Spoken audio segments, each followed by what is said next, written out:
Assalamualaikum warahmatullahi wabarakatuh. Perkenalkan, nama saya Fajar Muhammad Syam dengan NIM 200301500043 kelas PJKRA 2020.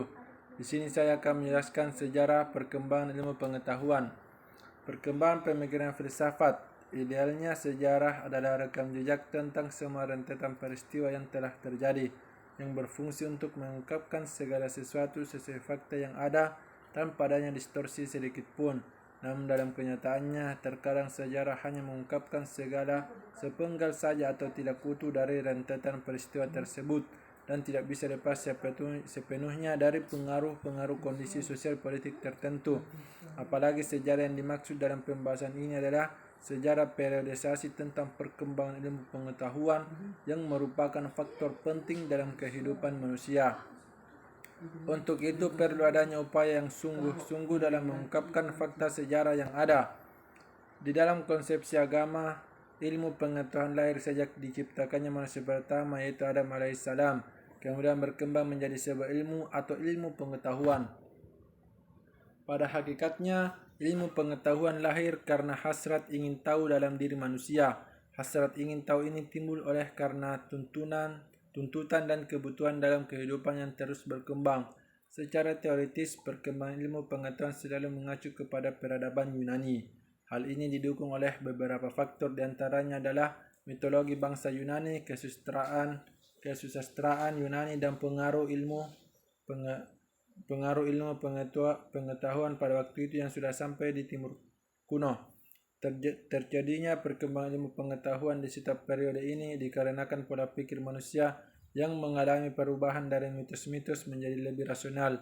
Manusia menjadi lebih proaktif dan kreatif, menjadi alam sebagai objek penelitian dan pengkajian. 1. Periode Yunani kuno.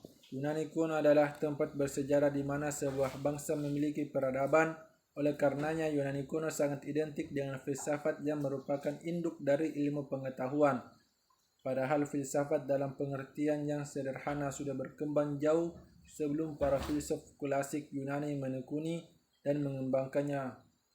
Filsafat di tangan mereka menjadi sesuatu yang sangat berharga bagi perkembangan ilmu pengetahuan pada generasi-generasi setelahnya.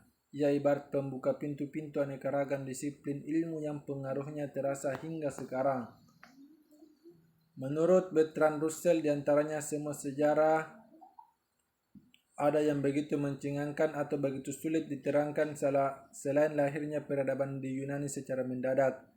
Periode perkembangan filsafat Yunani merupakan entry point untuk memasuki peradaban baru umat manusia.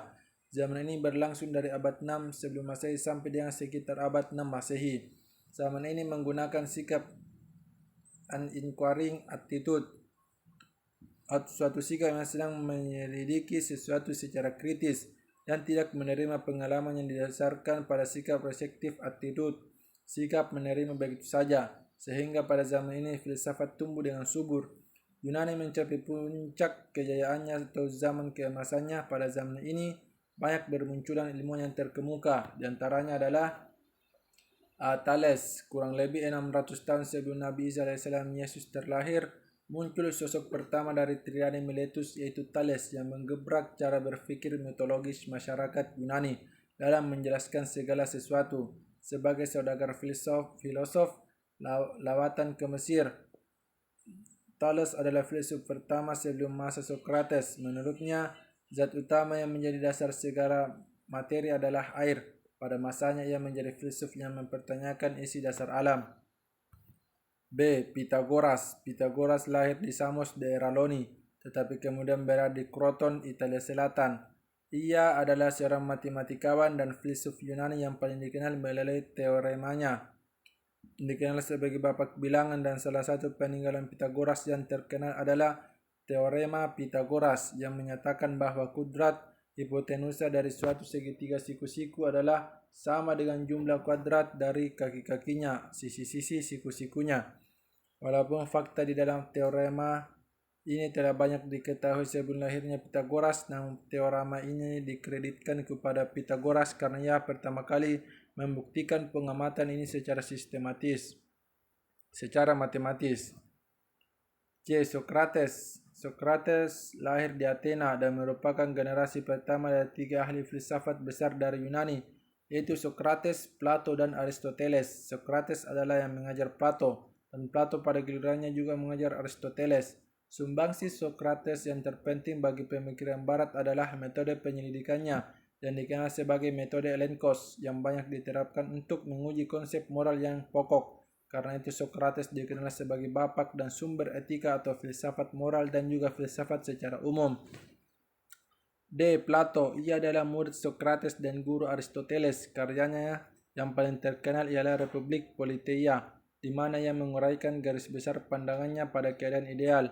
Selain itu, ia juga menulis tentang hukum dan banyak dialog di mana Socrates adalah peserta utama. Sumbangsi Plato yang terpenting tentu saja adalah ilmunya mengenai ide dunia fana ini, tiada lain hanyalah refleksi atau bayangan daripada dunia ideal.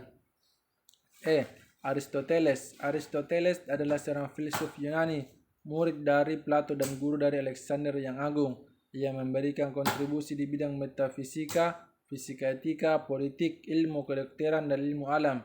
Di bidang ilmu alam, ia merupakan orang pertama yang mengumpulkan dan mengklasifikasikan spesies-spesies biologi secara sistematis. Sementara itu, di bidang politik, Aristoteles percaya bahwa bentuk politik yang ideal adalah gabungan dari bentuk demokrasi dan monarki. Dari kontribusinya yang paling penting adalah masalah logika dan teologi metafisika. Logika Aristoteles adalah suatu sistem berpikir dedukatif reasoning, dan bahkan sampai saat ini masih dianggap sebagai dasar setiap pelajaran tentang logika formal. 2. Periode Islam. Tidak terbantahkan bahwa Islam sesungguhnya adalah ajaran yang sangat cinta terhadap ilmu pengetahuan. Hal ini sudah terlihat dari pesan yang terkandung dalam Al-Quran yang diwahyukan pertama kali kepada Nabi Muhammad SAW, yaitu surah Al-Alaq, dan diawali kata perintah Iqra yang berarti bacalah. Gairah intelektualitas di dunia Islam ini berkembang pada saat Eropa dan Barat mengalami titik kegelapan, sebagaimana dikatakan oleh Joseph Schumpeter dalam buku magnum opusnya yang menyatakan bahwa adanya great gap dalam sejarah pemikiran ekonomi selama 500 tahun, yaitu masa yang dikenal sebagai Dark Ages. Menurut Harun Nasution, keilmuan berkembang pada zaman Islam klasik. Keilmuan ini dipengaruhi oleh persepsi tentang bagaimana tingginya kedudukan akal seperti yang terdapat dalam Al-Quran dan Hadis.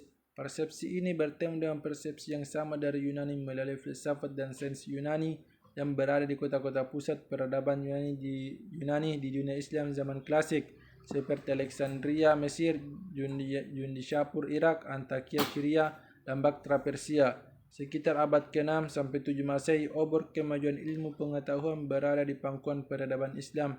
Dalam lapangan kedokteran muncul nama-nama terkenal seperti Al-Hawi karya Al-Razi, merupakan sebuah ensiklopedia mengenai seluruh perkembangan ilmu kedokteran sampai masanya. Menurut Bertrand Russell, Ibn Rushd lebih terkenal dalam filsafat Kristen daripada filsafat Islam. Dalam filsafat Islam dia sudah berakhir, dalam filsafat Kristen dia baru lahir. Pengaruhnya di Eropa sangat besar, bukan hanya terhadap para skolastik, tetapi juga sebagai besar pemikir-pemikir bebas dan profesional yang menantang keabadian dan disebut aferosis. Di kalangan filosof profesional, para penggunanya pertama-tama adalah dari kalangan Fransiskan dan di Universitas Paris. Rasionalisme Ibn Rushd inilah yang mengilhami orang Barat pada abad pertengahan dan mulai membangun kembali peradaban mereka yang sudah terpuruk berabad-abad lamanya, yang terwujud dengan lahirnya zaman pencerahan atau Renaissance. 3. Masa Renaissance dan Modern. Michelet, sejarawan terkenal, adalah orang yang pertama yang menggunakan istilah Renaissance. Para sejarawan biasanya menggunakan istilah ini untuk menunjuk berbagai periode kebangkitan intelektual khususnya di Eropa dan lebih khusus lagi di Italia sepanjang abad ke-15 dan ke-16. Renaissance adalah periode perkembangan peradaban yang terletak di ujung atau sesudah abad ke-8 sampai muncul abad modern. Renaissance merupakan secara sejarah yang penuh dengan kemajuan dan perubahan yang mengandung arti bagi perkembangan ilmu. 4. Periode kontemporer. Zaman ini bermula dari abad 20 Masehi dan masih berlangsung hingga saat ini. Zaman ini ditandai dengan adanya teknologi-teknologi canggih dan spesialisasi ilmu-ilmu yang semakin tajam dan mendalam. Pada zaman ini, bidang fisika menempati kedudukan paling tinggi dan banyak dibicarakan oleh para filsuf. Pada zaman ini, bidang fisika menempati kedudukan paling tinggi dan banyak dibicarakan oleh para filsuf. Fisikawan yang paling terkenal pada abad ke-20 adalah Albert Einstein. Dia dianugerahkan penghargaan Nobel dalam fisika pada tahun 1921 untuk penjelasannya tentang efek fotoelektrik dan pengabdiannya bagi pengembangan mekanika kuantum, mekanika statis, dan kosmologi. Mungkin hanya itu saja yang saya bisa jelaskan. Apabila ada salahnya, mohon maaf, dimaafkan. Sekian dan terima kasih. Assalamualaikum warahmatullahi wabarakatuh.